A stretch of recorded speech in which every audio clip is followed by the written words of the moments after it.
How are you enjoying life in Beirut? Well, we've been having a very nice time in Beirut, in fact. Yeah. This story, in essence, is about an American diplomat who's stationed in Beirut. And his wife is killed in a terrorist attack. And he leaves that world behind. He suffers a profound tragedy, and it takes a little while for him to pull himself out of that. Mason Skiles, there's a check. $6,500 and a first-class ticket. I wouldn't go back to Beirut if it was the last place on Earth. It's a serious request, Mason. They know that. Tell them I don't have the passport. They put one in there with the ticket.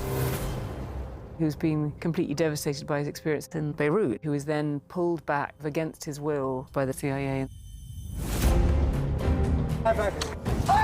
So he returns to this wrecked city. He himself is a wrecked soul. Maybe one of you can tell me what I'm doing here.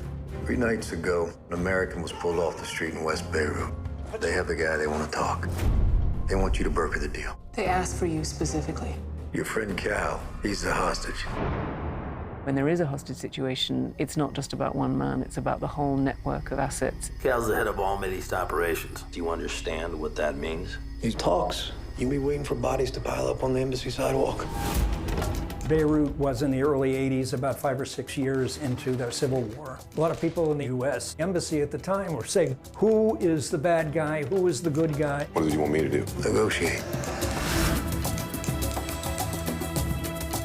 Beirut's changed quite a bit in the past 10 years. You'll find Mrs. Skiles. We wrote Born Ultimatum here in Morocco, and I realized it was the perfect place to recreate Beirut in the 1980s. In the movie, the urban stuff looked very much like Beirut during the Civil War. It looked very realistic. What do you want? I will track Al Riley for the return of my brother. It was the Paris of the Middle East, a melting pot of different nationalities. The winter of 1982, just prior to the Israeli invasion, is a particularly explosive time. Give us the green light. We could clear this place out. And give Israel the keys to the city? Really, the thing that I responded to most just about the script in general was that it's a kind of movie that doesn't really get made that much anymore. The smart adult film, a kind of international spy story.